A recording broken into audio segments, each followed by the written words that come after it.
आप देख रहे हैं जय भारत टीवी। हमारा सौभाग्य है ये हमारे ऐसे नेताजी हमको मिल रहे हैं। अगर वो 18 साल की ऊपर की लड़कियों को कोई जॉब प्रोवाइड करते तो ज़्यादा बेटर था। पहले भी उन्होंने एक वादा करा था कि बिजली फ्री, पानी फ्री करेंगे, लेकिन देंगे कहाँ से? तो वो सारा भार किस पर पड़ेगा? गवर्नमेंट पर पड़ेगा, कंपनी पर पड़ेगा। वो कोई अपने घर से तो देंगे नहीं। ये सारे चुनावी वादे उनके अभी उनको वोट को बटोरने के लिए है। तो मैं नहीं समझती हूँ कि वो उत्तराखंड जैसे हमारे देवभूमि जैसे राज्य को संभाल पाएंगे। ये जो इनके जुमलेबाजी, चोचले, जो ये सिर्फ चुनावी स्टंट तक है। कोई भी आता है उत्तराखंड की महिलाओं को कुछ भी बोल के चल जाता है। ये तो एक लॉलीपॉप दिखाने वाली बात हुई कि 1000 रुपए दे रहे हैं जी हम, तुम ये करना, ऐसे ये गलत बात है।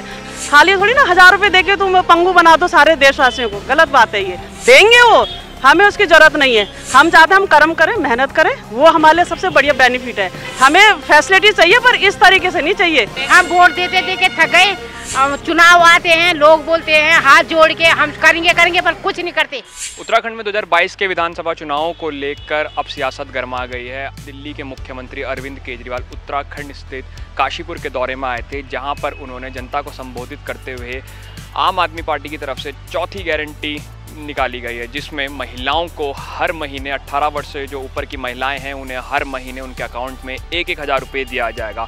अब ऐसे में सवाल ये बनता है कि उत्तराखंड की जो महिलाएं हैं वो इस गारंटी के बारे में क्या सोचती हैं, क्या वो इसे हकीकत मानती है या एक सिर्फ चुनावी वादा। तो आज हम चलेंगे और पूछेंगे उत्तराखंड की महिलाओं से क्या वो सोचती हैं इस गारंटी के बारे में। अरविंद केजरीवाल आए थे काशीपुर दौरे में, जहाँ पे उन्होंने अपनी चौथी गारंटी में एक वादा करा है महिलाओं से कि अगर उनकी सरकार आती है 2022 विधानसभा चुनाव में तो हर महिला के खाते में जो 18 वर्ष की आयु से ऊपर है 1000 रुपये देगी प्रति माह। तो इस बारे में आप क्या सोचते हैं? मैं तो ये कहती हूँ बहुत बढ़िया बात है ये, उनके लिए बहुत अच्छा और हमारे लिए भी बहुत अच्छा है। हमारा सौभाग्य है ये हमारे ऐसे नेताजी हमको मिल रहे हैं। ये चीज़ होनी भी चाहिए और महिलाओं के सम्मान के लिए जिस बहुत अच्छी बात है।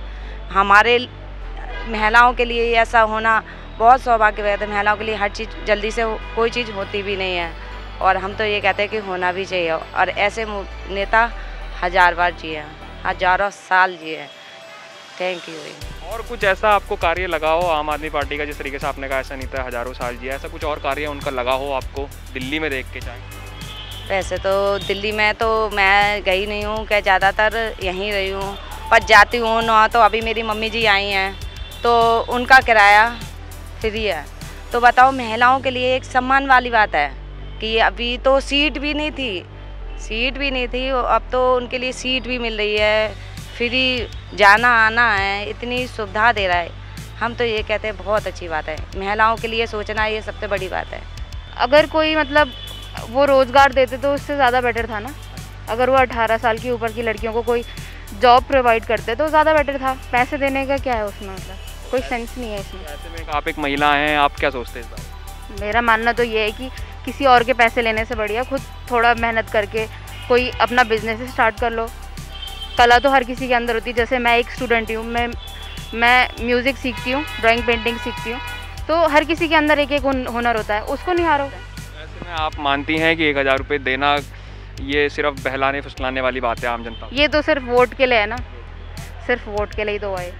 उन्होंने एक चुनावी घोषणा या एक चुनावी वादा करा है कि अगर उनकी सरकार आती है तो हर महिला के जो 18 वर्ष की आयु से ऊपर है उनके खाते में 1000 रुपये आएंगे। ऐसे में आप क्या सोचते हैं इस बारे में?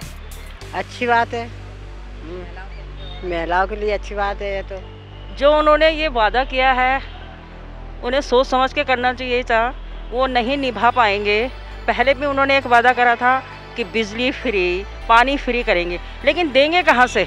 मैं भी UPCL में जॉब करती थी, तो वो सारा भार किस पर पड़ेगा? गवर्नमेंट पर पड़ेगा, कंपनी पर पड़ेगा। वो कोई अपने घर से तो देंगे नहीं। उनके जितने भी सारे वादे हैं सब बिल्कुल धराशायी हैं। उनका कोई वादा सही नहीं है और नहीं वो सही डिसीजन कभी लेते भी नहीं हैं वो। तो ऐसे में आप एक महिला हैं, ये जो फैसला था 1000 रुपये देने का, आपको ये एक तरीके से सिर्फ चुनावी वादा लग रहा है, अगर सरकार आती है तो नहीं दे पाएगी? नहीं, बिल्कुल भी नहीं दे पाएगी। पहली बात तो उनकी सरकार आनी बहुत मुश्किल है। अगर आ भी गई किसी तरह से, ये सारे चुनावी वादे उनके अभी उनको वोट को बटोरने के लिए है, उसके बाद वो कुछ भी नहीं करेंगे। देखिए, सबसे पहले तो मैं यही बोलना चाहूँगी, ये सिर्फ एक चुनावी स्टंट है, उसके अलावा कुछ नहीं है। कोई भी आता है उत्तराखंड की महिलाओं को कुछ भी बोल के चल जाता है। कोई आता है तो कोई महिलाओं को घषारी बोल के चल जाता है, जबकि उन्हें ये नहीं पता उत्तराखंड की महिलाएं कितनी क्षेत्र में कितनी आगे हैं। ऊपर से केजरीवाल जी का ये बिल्कुल ही बेतुका भाषण कहें या कुछ भी कहिए, चुनावी स्टंट है और जो महिलाओं को यूज़ किया जा रहा है कि 1000 मान दे। मैं अरविंद केजरीवाल को 2000 रुपये देती हूँ, लो आप चला के दिखाओ घर, है ना। 1000 में तो कुछ नहीं होता। अगर अब कॉस्मेटिक का आप कहीं सामान लेने भी जाओगे, महिलाओं के साथ में जाओगे तो आपको पता होगा महिलाओं का सामान कितना महंगा आता है, और ऐसे में आप क्या बोल रहे हो कि 1000 मान दे। तो मैं नहीं समझती हूँ कि वो उत्तराखंड जैसे हमारे देवभूमि जैसे राज्यों को संभाल पाएंगे। ये जो इनके जुमलेबाजी चोचले जो ये सिर्फ चुनावी स्टंट तक है, और 1000 में तो देखो भैया कुछ नहीं आता है। इसमें तो मुझे कुछ समझ में भी नहीं आता, क्योंकि 1000 रुपये से कुछ होता भी नहीं है। और जो चीज़ पे मुर्दा उठाना उस पर तो उठता नहीं है, कोई भी सवाल ऐसे होता है। और 1000 रुपये से कुछ नहीं होने वाला है, ऐसा ही है। तो इसमें तो मुझे तो कुछ समझ में नहीं आ रहा है कि उससे होगा क्या 1000 रुपये से। चुनाव वादा तो उन लोगों का सिर्फ यही है, बस जीतने के बाद से फिर होगा नहीं, कुछ नहीं करते हैं वो लोग। मैं तो इस चीज़ के लिए बिल्कुल एग्री नहीं हूँ। हमारे तो जो है, हम तो मोदी जी पे बहुत विश्वास करते हैं, और वही हम तो चाहते हैं आने वाले से हमारी बीजेपी सरकार रहे, वही हमारे लिए बहुत बढ़िया करे। ये तो एक लॉलीपॉप दिखाने वाली बात हुई कि जी 1000 रुपये दे रहे हैं, बच्चों को एक टॉफ़ी खिला दी, बस वाली बात है। हम तो इस चीज़ के लिए बिल्कुल खिलाफ हैं इस चीज़ के। अरे अपना कर्म करो, ये फ्री का लेना ये तो मतलब पंगु बना देंगे ना सबको, ये तो पंगु बनाने वाली बात है। अपना मेहनत करो, कर्म करो। ये क्या तरीका है कि तुम 1000 रुपये, तो लालच हुआ ना कि 1000 रुपये दे रहे हैं जी हम, तुम ये करना, ऐसे ये गलत बात है। हमारी मोदी सरकार है, बढ़िया है, मोदी जी आए। मैं तो चाहती हूँ हमेशा, तभी हमारा भारत देश बहुत बढ़िया रहेगा अगर मोदी सरकार आती है तो। इस 1000 रुपये के वादे को सिर्फ एक वादा या लॉलीपॉप की तरह ही मानते हैं? वो देंगे वो, हमें उसकी ज़रूरत नहीं है। हम चाहते हैं हम कर्म करें, मेहनत करें, वो हमारे लिए सबसे बढ़िया बेनिफिट है। और हमारे पूरे भारत का एक लालच दे के पूरे भारत का विकास होना चाहिए ना। खाली थोड़ी ना 1000 रुपये दे के तुम पंगु बना दो सारे देशवासियों को, गलत बात है ये, है ना।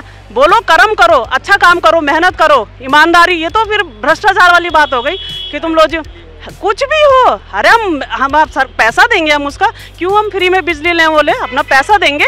हमें फैसिलिटी चाहिए पर इस तरीके से नहीं चाहिए, ठीक है। मैं भावाला गांव में रहती हूँ, वहाँ पानी की बहुत समस्या है। ये मोदी जी का भी हम तो ये कहेंगे कि मोदी जी पानी की हमारी समस्या सॉल्व करिए, पर ये नहीं कि जी तुमने 1000 रुपये दे दिए। ये तो एक का फ़ायदा हो गया जी, महिलाओं को मतलब अपनी तरफ अट्रैक्ट कर रहे हैं। ये कोई अट्रैक्ट करने ऐसी बात नहीं है ना। तो मोदी जी जो है, तो हम तो हर मोदी, हम तो मोदी जी का नारा लगाएंगे और चाहेंगे हमेशा मोदी जी हमारे साथ रहे। जब वो जाएँ तो उसके बाद हमारे योगी जी आएँ। मैं तो इनकी बहुत फ़ैन हूँ, क्योंकि इस वजह से नहीं, वो बढ़िया काम कर रहे हैं। पहले हम कांग्रेस ही थे, ऐसी बात नहीं है। जब उन्होंने अच्छा काम किया कांग्रेस के साथ थे, जब देखा ये तो गड़बड़ घोटाला है, ये सब दिखावा है, पैसा खिलाना, ये हम फ्री में बिजली दे क्यों दोगे भाई तुम फ्री में? हम क्या अपंग हैं, काम नहीं कर सकते? मेहनत करते हैं। गायनेकोलॉजिस्ट की मैं जॉब करती हूँ, 24 साल से काम कर रहे हैं, मेहनत कर रहे हैं। तो ये तो कोई तरीका नहीं हुआ, है ना। मेहनत करो, अपना काम करो, कर्मठ रहो। तो मोदी जी हमारे यही नारा देते हैं, कर्मठ बनो, है ना। मेरा आप तीनों से एक सवाल है कि उत्तराखंड में दिल्ली के मुख्यमंत्री आए थे काशीपुर में, जहां उन्होंने महिलाओं से घोषणा, एक वादा करा अपनी चौथी गारंटी के रूप में। अगर उनकी सरकार आती है 2022 में, तो वो जो 18 वर्ष की जो महिला है या उसके ऊपर की आयु की जो महिला है, उनके खाते में हर महीना 1000 रुपये देगी। ऐसे में आप लोग महिलाएं हैं, आप इस बारे में क्या सोचते हैं मैम? पहला प्रश्न। बहुत अच्छा है, हाँ जी, बढ़िया है।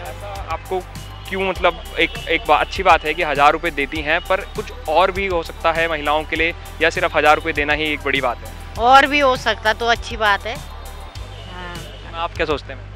बहुत अच्छा है, नौकरी भी लग जाएगी हमारी तो बहुत अच्छा है भाई। हमें तो नौकरी भी चाहिए, हमें तो, है ना। हमें अपना घर चलाना है नहीं, अब मर्दों के उसमें कैसे तक रहेंगे, नहीं हमें तो नौकरी चाहिए भाई, अब पैसे चाहिए। हाँ जी, मैम आप क्या सोचते हैं इस बारे में? बस भैया जो इनकी सोच मेरी सोच कि रोजगार भी आपने कहा? हाँ, रोजगार मतलब जैसे महिलाओं के लिए हर भी काम भी खोल सकते हैं। हमारे बच्चों को चाहिए रोजगार, हमारे बच्चे हैं, पढ़े लिखे बच्चे हैं हमारे बच्चे, और कितना हमारे बच्चों को चाहिए। आप चाहेंगे फिर 2022 विधानसभा चुनाव में आम आदमी पार्टी आए? हाँ बिल्कुल, हम लेकिन इस बार हम वोट तब देंगे जब हमारा काम बनेगा, जब काम बनेगा। हम वोट देते देके थक गए। चुनाव आते हैं, लोग बोलते हैं हाथ जोड़ के हम करेंगे पर कुछ नहीं करते। तो देखा आपने, आज हमने आपको दिखाया क्या कुछ कहना था उत्तराखंड की महिलाओं का अरविंद केजरीवाल की हर माह 1000 रुपये देने की गारंटी पर। जो उनका उत्तर था वो थोड़ी मिली जुली प्रतिक्रियाएं हमें देखने को मिली। किसी का मानना था ये बहुत अच्छा है, तो किसी का मानना था ये सिर्फ चुनावी एक वादा है। तो इसी तरीके की ताज़ा तरीन खबरों को देखने के लिए हमारे चैनल जय भारत टीवी को लाइक कीजिए, शेयर कीजिए और सब्सक्राइब कीजिए। और फिलहाल के लिए मुझे दीजिए इजाज़त। अपने सहयोगी प्रदीप सर के साथ मैं विवेक रावत, जय भारत टीवी।